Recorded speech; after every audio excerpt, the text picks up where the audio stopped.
There's a moment you never forget. Maybe it was the last time your father laughed out loud, or the way your grandmother used to light up when you walked into the room. Lately, that spark has faded. You tell yourself it's just age, a slow week, a little fatigue. But deep down, something feels different, and you're not wrong. What most people don't realize is that the body rarely gives out all at once. Death in old age is not usually sudden. It's a quiet process. And before the final curtain falls, there are whispers, subtle, almost invisible changes that begin months, even a full year before the end. But here's the problem. Most people miss these signs. They seem small at first. A skipped meal, a forgotten name, a long nap that turns into an entire afternoon. Families look back later and realize those were the signs. They were there all along. But by then, it's too late. Too late to prepare. Too late to create one more memory or to say what needed to be said. What if you didn't miss those signs? What if you had a way to recognize them early and gently shift from reacting to preparing, from resisting to embracing, from fear to presence? This video is not about death. It's about the days before, the moments that still matter, and the 5 quiet signs that often appear long before the final goodbye. If you've noticed a loved one pulling back, growing weaker, or simply changing in ways you can't quite name, don't ignore it. This could be your moment to see what others miss, and to be there fully when it matters most. We begin with one of the clearest, but most overlooked signals that the body is quietly preparing for its final phase. You notice their clothes hanging a little looser. A belt now tightens an extra notch. They push their plate away after only a few bites. Maybe you've told yourself they just don't have the same appetite anymore, and that might be true. But what if it's more than that? Unintentional weight loss is one of the most common and most telling signs that the body is beginning to shut down. Not all at once, but gradually, quietly, as if it's letting go of the world one small piece at a time. What's actually happening inside is deeply physical. The body stops absorbing nutrients like it once did. Muscles begin to break down. Vital systems slow. The digestive system becomes less efficient, and protein, the building block of strength, can no longer be processed the way it used to. The result? Muscle wasting, weakness, and a vulnerability that creeps in faster than most people expect. This isn't normal aging. This is the body, deliberately and silently, preparing itself. But that's not all. There's something else even more subtle, something emotional. Food no longer tastes the same. The desire to eat simply disappears. Not because they don't want to eat, but because the body stops sending those hunger signals to the brain. Meals become tasks. Eating becomes optional. You try to help. Favorite meals, comfort food, nutritional shakes. But despite all the effort, the weight keeps dropping. You might feel frustrated or helpless, but it's not about the calories anymore. The body has entered a phase where nutrition no longer fuels recovery. It merely maintains what little is left. Underlying illnesses like cancer, heart failure, or kidney disease may play a role, sometimes without obvious symptoms. And psychological factors, depression, cognitive decline, can contribute to a downward spiral that is hard to interrupt. For many families, this is the moment when they realize that it's not about fighting anymore. It's about comfort. About offering soft, easy-to-eat foods, hydration, presence, grace. And most importantly, it's about understanding what the weight loss really means. It's not about vanity. It's not just aging. It's the body telling you, I'm slowing down. I don't need as much anymore, but I still need you. If you've noticed significant weight loss in someone you love, don't dismiss it. Listen to what their body is trying to say. And most of all, be there, not to fix, but to hold space for what comes next. At first, it just seems like they're tired. Maybe they cancel a lunch plan. Maybe they don't get out of bed right away.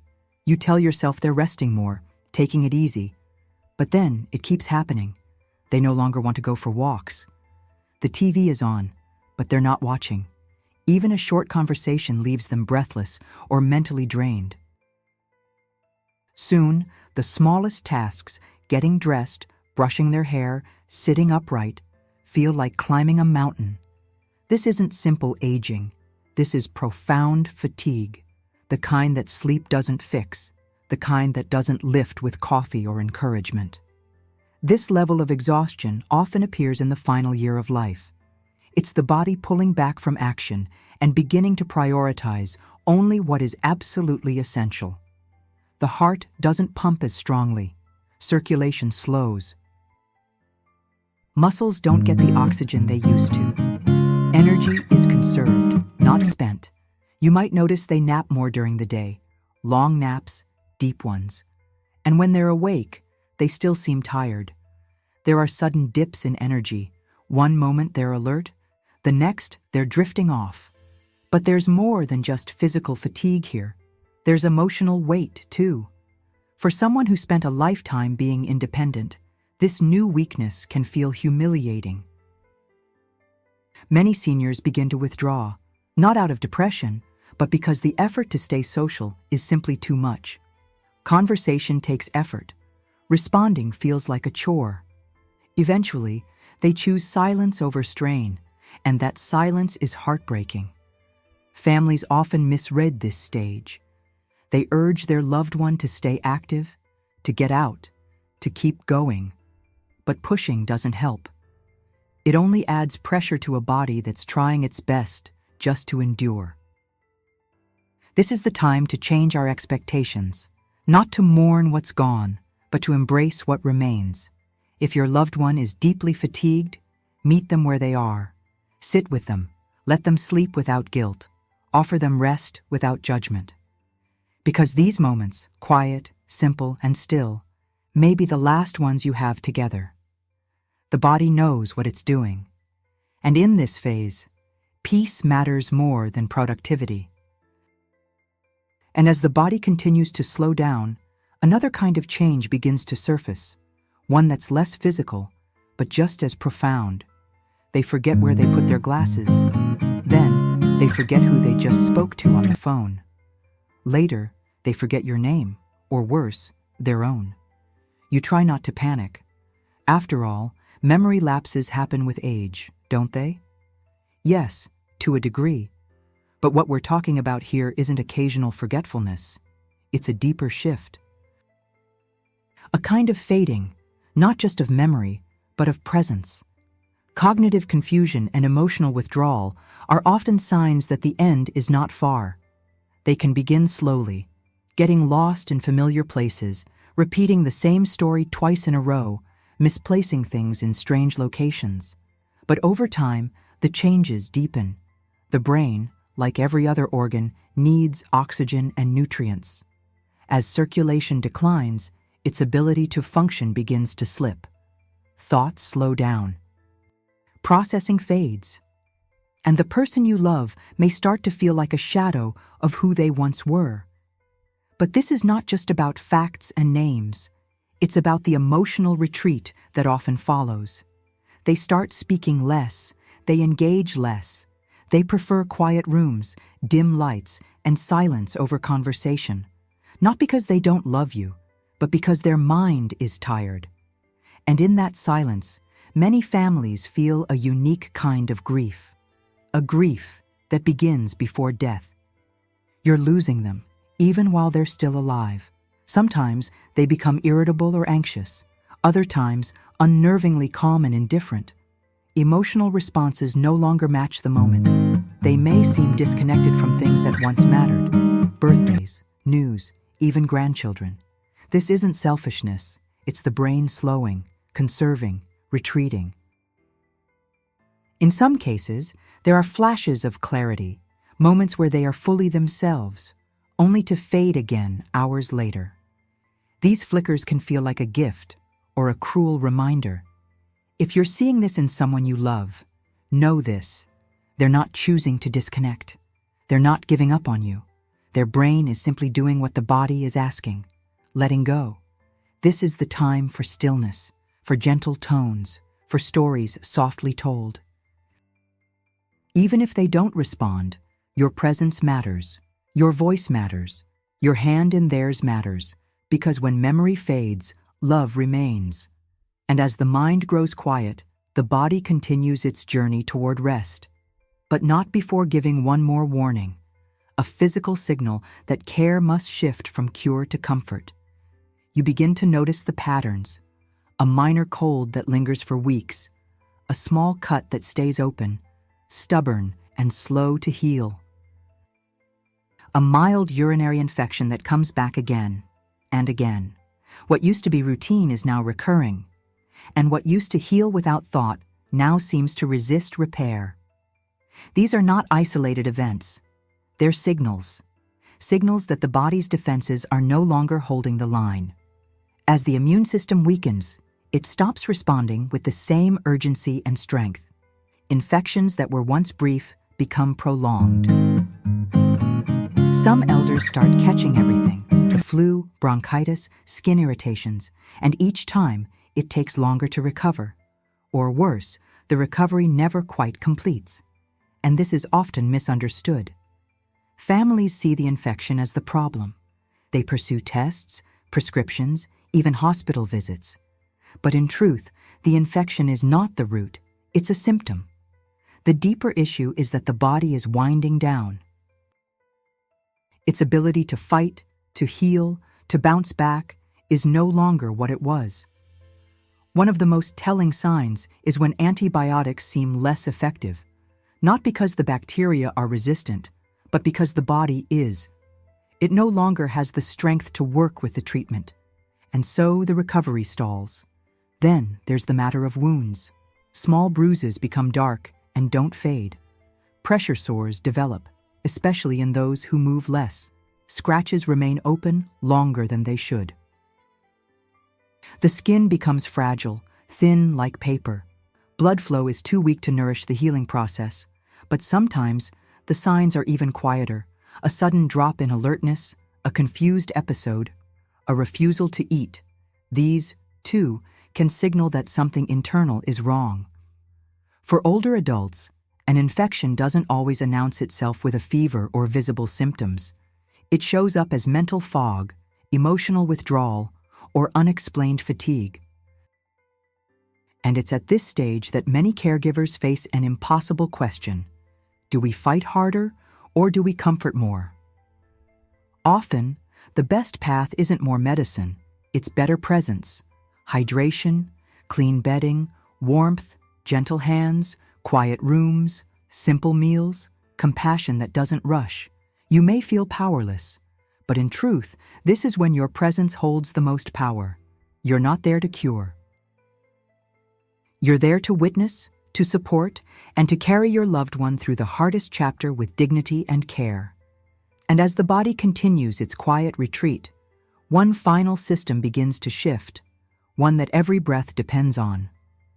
The breath changes first. At night, you notice long pauses. In the morning, the rhythm is uneven, shallow, then suddenly deep, then still again. You try not to panic. Maybe it's just sleep apnea. Maybe they're tired.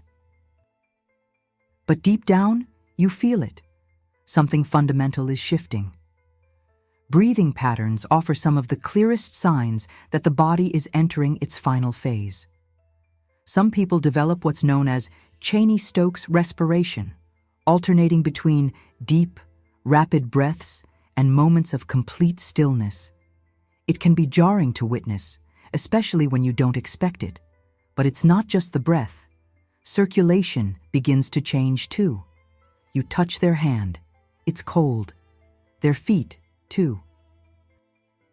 Their skin looks pale, sometimes bluish, especially around the lips or fingertips. These are signs that blood flow is being redirected to the core, to the heart, brain, and lungs. The body, instinctively, is conserving energy. It's pulling back from the extremities to protect what matters most for as long as it can. You might also notice that they start breathing through their mouth more. Talking becomes difficult. Even turning in bed can leave them winded. And if fluid is building up in the lungs, a common occurrence, the breath might come with a soft gurgle, a tight cough, or the sound of effort behind every inhale. Families often assume this is temporary. He just has a cold. She's been sleeping funny. But this isn't congestion. It's the lungs beginning to fail, the heart pumping a little slower, the oxygen not moving as easily, and with that, lying flat becomes uncomfortable. You may find them choosing to sleep in a recliner, propped up with pillows, always slightly elevated. It helps, temporarily. So what can you do? You can't fix this, but you can ease it, keep the room cool, use a humidifier, offer sips of water, a gentle hand on the shoulder, a calm voice in a quiet space. In some cases, palliative care teams may offer oxygen therapy or medications to ease the breath. But even more than that, what they need is peace. This is the body's final message. It speaks through the breath, through the skin, through silence. And if you listen closely, it's not just telling you it's shutting down, it's asking for comfort. Not rescue, not panic, just comfort. Because in this final rhythm, it's not the lungs or the heart that matter most. It's you, sitting close, whispering, "I'm here, you're safe." And as the breath softens and the body quiets, there's still one more chapter that remains. A chapter not about symptoms, but about love. There comes a moment when you realize this is no longer about fighting. You've seen the changes, the weight that disappeared without explanation, the deep fatigue that sleep could never heal, the drifting mind, the infections that wouldn't let go. And now, the breath, fragile, uneven, slow. This is the moment where most people ask themselves, what do I do now? The truth, you don't need to do more. You need to be more. Be more present. Be more accepting. Be more gentle with your words, your expectations, your heart. Because when the signs have all arrived, and the body has said everything it can say, what remains isn't medication or intervention, it's love. Deep, full, quiet love. You don't need to fill the room with talk. You don't need to pretend it's not happening. In fact, the greatest gift you can give at the end is permission to rest, to let go, to feel safe. Tell them what they meant to you. Hold their hand without needing anything in return. Play their favorite song. Sit beside them while they sleep. Whisper, "I'm here. You're not alone." Because that's what we all want in the end.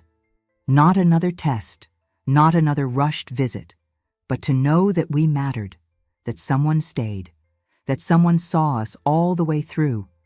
And if you're watching this now, it's because you care.